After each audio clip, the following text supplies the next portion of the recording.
Hey, bonjour tout le monde, bienvenue pour cette 6e vidéo dédiée à NetData. Aujourd'hui, on va s'intéresser à NetData en mode multi-host, c'est-à-dire qu'on va utiliser le principe de registry. La registry, c'est quoi?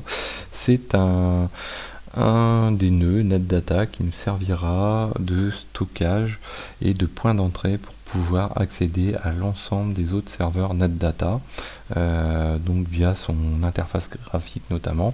Ce qui permet, quand on a un parc assez étendu, de ne pas se rendre sur chacun des serveurs pour consulter le NetData. D'ailleurs, on ne peut pas forcément toujours utiliser l'interface graphique. Et donc, ça va faciliter notre travail. La connexion, vous allez voir, est assez simple à réaliser et on peut faire du HTTP ou du HTTPS. Au passage, vous pouvez vous rendre sur la page que je vous mets dans la description qui vous fournit les informations concernant cette configuration et ce fonctionnement de NetData en mode registry. Alors pour faire ça, donc la registry c'est quoi? C'est le serveur central et on va configurer les éléments à la fois sur la registry et sur les autres serveurs dans etc, netdata et netdata.conf. Donc la registry, nous, ça va être le serveur qui se nomme Oki. Donc vous voyez ici, pour l'instant à gauche, on a juste node, switch, identity et what is this. On n'a rien d'autre. Sur Docker, donc qui est un nœud, un serveur sur lequel on veut pouvoir accéder à ces métriques, mais à distance. Là aussi, on n'a rien de particulier.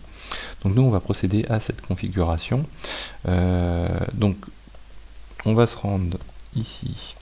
Donc à droite, là où je zoome, c'est mon serveur de registry. Donc je vais aller dans vim /etc netdata netdata.conf.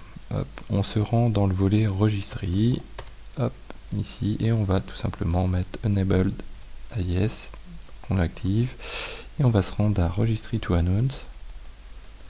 Et ici on peut rendre donc soit mettre de l'HTTP ou du HTTPS. Moi je l'ai déjà pré-rempli auparavant, vous voyez, avec l'IP du serveur qui sert de registry, donc l'IP du serveur sur lequel je suis, et le port 19999. On peut aussi le faire par une URL, tout simplement, c'est tout aussi propre, il n'y a pas de souci. Donc là on va enregistrer comme ceci, et on va faire système ctl netdata, hop là, netdata restart.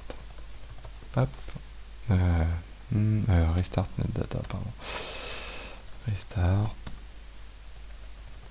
netdata. Hop, voilà, donc ça c'est fait. Ensuite, on va se rendre sur le serveur que l'on veut renseigner.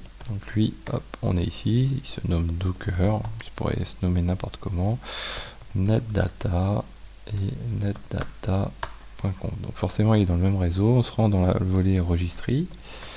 Donc là, je suis dedans. Le enable, alors lui on le laisse par défaut à no, puisqu'en fait là on n'est pas sur la registry, mais on est sur un des serveurs qu'on veut remonter auprès de la registry. Et par contre le registry to announce, là on va mettre l'IP du serveur qu'on considère comme registry, celui qu'on a cité tout à l'heure, donc on rentre exactement la même ligne que tout à l'heure, et on va enregistrer. On va restarter, et voilà, et là on va se rendre sur l'interface graphique de notre serveur Oki, donc qui est sur 192.168.60.1 et sur le port 19999. Voilà, toc, donc là on est arrivé dessus. Et là, hop, alors, on ne voit pas apparaître. Alors j'ai bien OK d'afficher. Je ne veux pas avoir bien redémarré, où il y a quelque chose. Alors on va vérifier la conf, registry, hop, voilà, enable HTTP 192.168.60.1, ça doit être ça, if config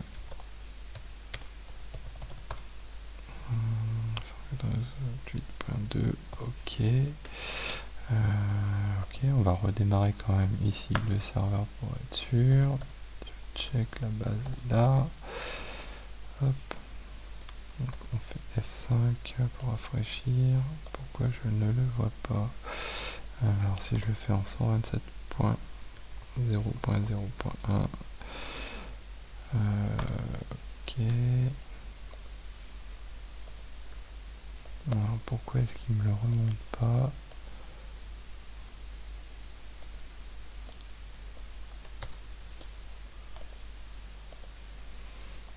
192. Voilà, là il me l'a remonté, mais sur celui qui n'est pas registré. Moi je veux être sur la registrie. Voilà, donc là on va le voir apparaître. Hop. On va retourner sur... Donc je me rends sur le serveur de la registrie. Alors je pense qu'il lui faut un petit laps de temps. 192.168.60.1. Voilà. Hop. Voilà, donc là j'ai bien mes deux serveurs d'afficher. Donc vous voyez que j'ai Oki, donc qui est celui de ma registrie tout simplement, 127.0.1 d'ailleurs, et j'ai Docker qui est l'autre machine. Et donc là si je clique sur Docker, vous voyez que j'ai accès aux métriques de l'autre machine, tout simplement. Et puis je peux revenir à Oki sans problème. Donc là vous voyez que si on avait un parc un peu plus étendu, avec un peu plus de serveurs, voilà, on pourrait switcher entre chacun des serveurs sans problème. Les autres éléments qui sont indiqués dans cette page-ci aussi, c'est qu'on peut faire des groupes, tout simplement. On pourrait avoir des groupes, la MasterDB, donc avoir des groupes de bases de données, avoir des groupes de serveurs applicatifs, etc. etc. Donc ça c'est assez sympa. Il y a aussi la possibilité d'autoriser spécifiquement sur la registrie certaines IP à y accéder. Donc ça c'est assez sympa. Et puis l'autre élément à savoir, quand on est sur la registrie, si vous allez dans var lib netdata registry, si vous consultez, vous avez ici la database, donc registry-log.db. donc si vous aviez des sauvegardes à faire ou des choses à conserver, c'est ici que tout est stocké. Voilà, donc j'espère que cette vidéo vous a plu. N'hésitez pas à la partager, à commenter, à parler de NetData. On verra dans une prochaine vidéo comment faire notre premier plugin NetData. Et voilà, je vous dis à très bientôt sur Xavki.